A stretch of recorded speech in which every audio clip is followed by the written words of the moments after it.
നമ്മളിവിടെ ഇന്ന് ഒക്ടോബർ 20 തിങ്കളാഴ്ച.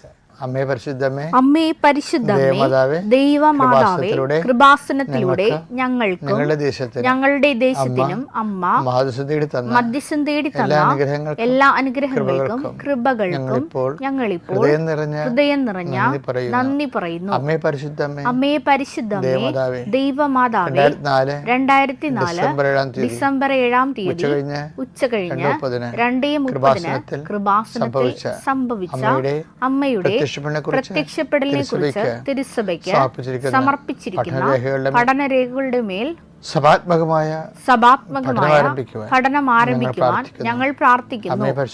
അമ്മേ പരിശുദ്ധമേ, ഭൂസ്വർലോകങ്ങളുടെ രാജ്ഞിയായ അങ്ങേയ്ക്ക് ഭൗമ സംരക്ഷണത്തിനായി പ്രപഞ്ച പ്രകൃതിയെ തന്നെ തിരുസഭ പ്രതിഷ്ഠിക്കുവാൻ ഈ പ്രത്യക്ഷീകരണം വഴി ഇടയാക്കണമേ. പരിശുദ്ധമേ, ജപമാല മാതാവേ, സകല കൃപാസനം പ്രാർത്ഥനകളോടും ചേർത്ത് ഞങ്ങളിപ്പോൾ പ്രാർത്ഥിക്കുന്ന ഈ കുടുംബത്തിന്റെ പ്രത്യേക നിയോഗം പറമക്കളെ.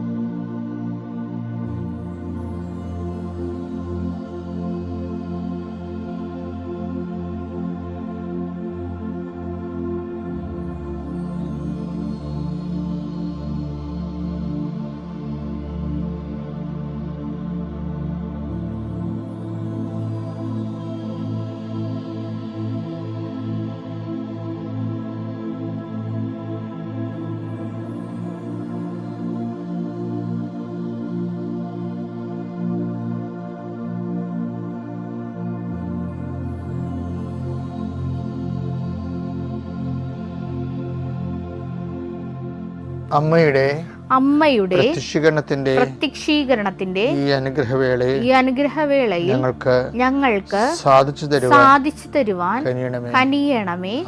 ആമേൻ. വിശ്വാസ പ്രമാണം. സർവശക്തനായ പിതാവും ആകാശത്തിന്റെയും ഭൂമിയുടെയും സൃഷ്ടാവുമായ ദൈവത്തിൽ ഞാൻ വിശ്വസിക്കുന്നു. അവിടുത്തെ ഏകപുത്രനും ഞങ്ങളുടെ കർത്താവുമായ ഈശോമിശിഹായിലും ഞാൻ വിശ്വസിക്കുന്നു. ഈ പുത്രൻ പരിശുദ്ധാത്മാവിനാൽ ഗർഭസ്ഥനായി കന്യകാമറിയത്തിൽ നിന്ന് പിറന്ന് പൊന്തിയോസ് പീലാത്തോസിന്റെ കാലത്ത് പീഡകൾ സഹിച്ച് കുരിശിൽ തറയ്ക്കപ്പെട്ട് മരിച്ച് അടക്കപ്പെട്ട് പാതാളങ്ങളിൽ ഇറങ്ങി മരിച്ചവരുടെ ഇടയിൽ നിന്ന് 3-ാം നാൾ ഉയർത്ത് സ്വർഗത്തിലേക്ക് എഴുന്നള്ളി സർവശക്തിയുള്ള പിതാവായ ദൈവത്തിന്റെ വലതുഭാഗത്തിരിക്കുന്നു. അവിടെ നിന്ന് ജീവിക്കുന്നവരെയും മരിച്ചവരെയും വിധിക്കുവാൻ വരുമെന്നും ഞാൻ വിശ്വസിക്കുന്നു. പരിശുദ്ധാത്മാവിലും ഞാൻ വിശ്വസിക്കുന്നു. വിശുദ്ധ കത്തോലിക്കാ സഭയിലും പുണ്യവാന്മാരുടെ ഐക്യത്തിലും പാപങ്ങളുടെ മോചനത്തിലും ശരീരത്തിന്റെ ഉയർപ്പിലും നിത്യമായ ജീവിതത്തിലും ഞാൻ വിശ്വസിക്കുന്നു. ആമേൻ. സ്വർഗ്ഗസ്ഥനായ ഞങ്ങളുടെ പിതാവേ, അങ്ങയുടെ നാമം പൂജിതമാകണമേ. അങ്ങയുടെ രാജ്യം വരണമേ. അങ്ങയുടെ തിരുമനസ് സ്വർഗത്തിലെ പോലെ ഭൂമിയിലും ആകണമേ. അന്നു വേണ്ടുന്ന ആഹാരം ഇന്ന് ഞങ്ങൾക്ക് തരണമേ. ഞങ്ങളോട് തെറ്റ് ചെയ്യുന്നവരോട് ഞങ്ങൾ ക്ഷമിക്കുന്നത് പോലെ ഞങ്ങളുടെ തെറ്റുകൾ ഞങ്ങളോടും ക്ഷമിക്കണമേ. ഞങ്ങളെ പ്രലോഭനത്തിൽ ഉൾപ്പെടുത്തരുതേ, തിന്മയിൽ ഞങ്ങൾ രക്ഷിക്കണമേ. ആമേൻ. നന്മ നിറഞ്ഞ മറിയമേ, സ്വസ്തി. കർത്താവ് അങ്ങയുടെ കൂടെ സ്ത്രീകളിൽ അങ്ങ് അനുഗ്രഹിക്കപ്പെട്ടവളാകുന്നു. അങ്ങയുടെ ഉദരത്തിൻ ഫലമായി ഈശോ അനുഗ്രഹിക്കപ്പെട്ടവനാകുന്നു. പരിശുദ്ധ മറിയമേ, തമ്പുരാന്റെ അമ്മേ, പാപികളായ ഞങ്ങൾക്ക് വേണ്ടി ഇപ്പോഴും ഞങ്ങളുടെ മരണസമയത്തും തമ്പുരാനോട് അപേക്ഷിക്കണമേ. ആമേൻ. എൻ്റെ മക്കളെ, ഞാൻ ഇന്നലെ നിങ്ങൾ പറഞ്ഞിരുന്നു ഇന്ന് ഡോക്യുമെൻ്റ് കയ്യിലുണ്ടാകണമെന്ന്. ഞങ്ങൾ മാസത്തിലൊരിക്കൽ ഇന്ന് വെളുപ്പിൽ എഴുന്നേറ്റപ്പോൾ കർത്താവ് പറഞ്ഞാൽ നിൻ്റെ ഒരു പ്രാർത്ഥന ഡോക്യുമെൻ്റ് വെച്ചാണ് പ്രാർത്ഥിക്കേണ്ടതെന്ന്. കർത്താവ് നമുക്ക് നൽകിയ ഒരു വലിയൊരു അനുഗ്രഹമാണത്. എന്നെ അച്ഛൻ കാണാൻ വരുന്നവരും ഡോക്യുമെൻറ്റും കൊണ്ടല്ലേ വരണത്. അപ്പം എൻ്റെ മക്കൾ ഡോക്യുമെൻ്റ് എല്ലാം കയ്യിലെടുക്കുക.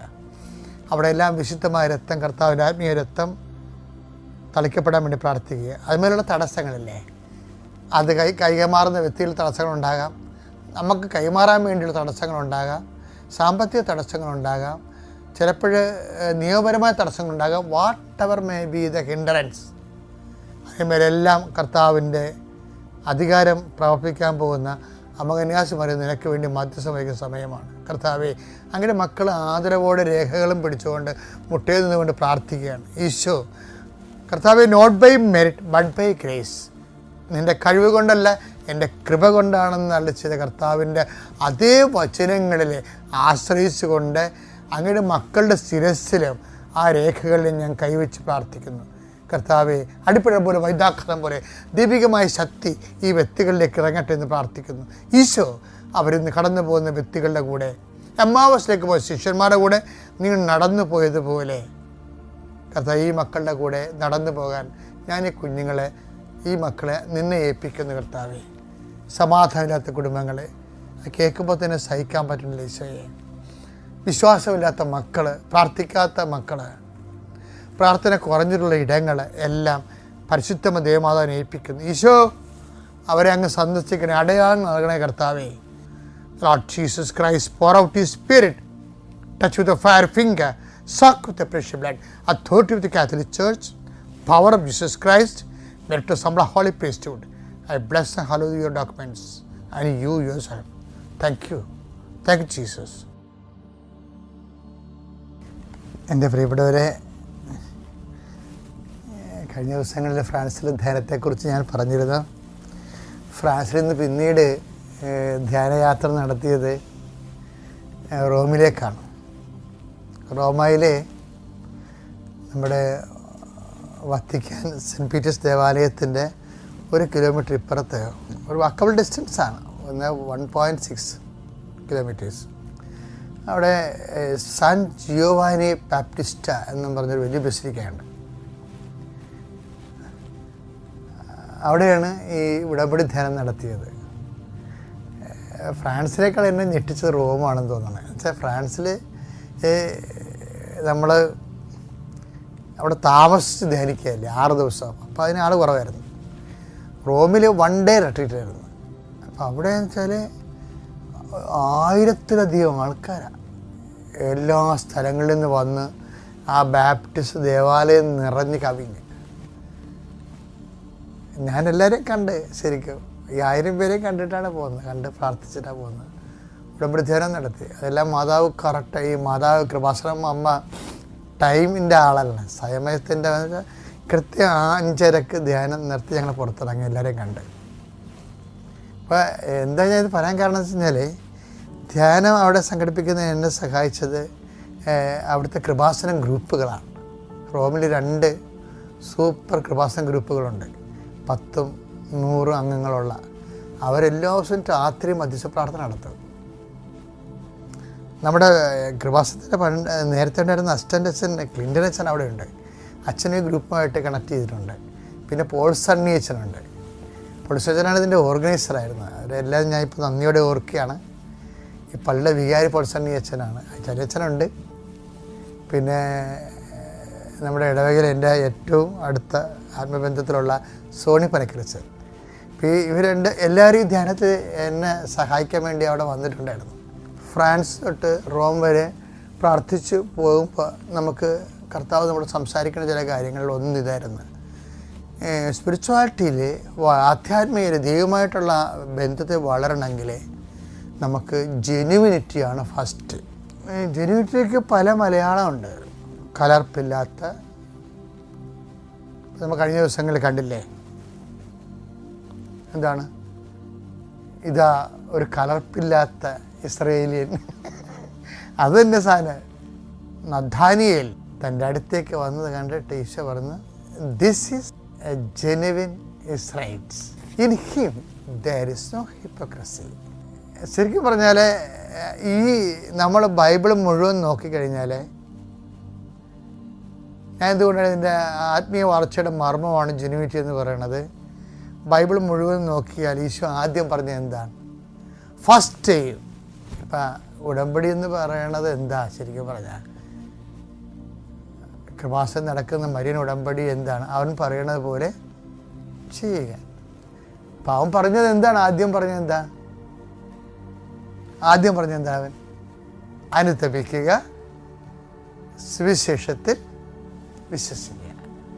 ഇത് ആദ്യം പറഞ്ഞതല്ല, അവൻ കൂടെ പറഞ്ഞുകൊണ്ടിരിക്കുന്നത് ഇത് തന്നെയാണ്. മർക്കോസ് 1:15 അവൻ പറഞ്ഞു സമയം പൂർത്തിയായി, ദൈവരാജ്യം സമീപിച്ചിരിക്കുന്നു, അനുതപിച്ച് സുവിശേഷത്തിൽ വിശ്വസിക്കുവിൻ. അനുതപിച്ച് സുവിശേഷത്തിൽ, ഇതാണ് ആദ്യം പറഞ്ഞത്.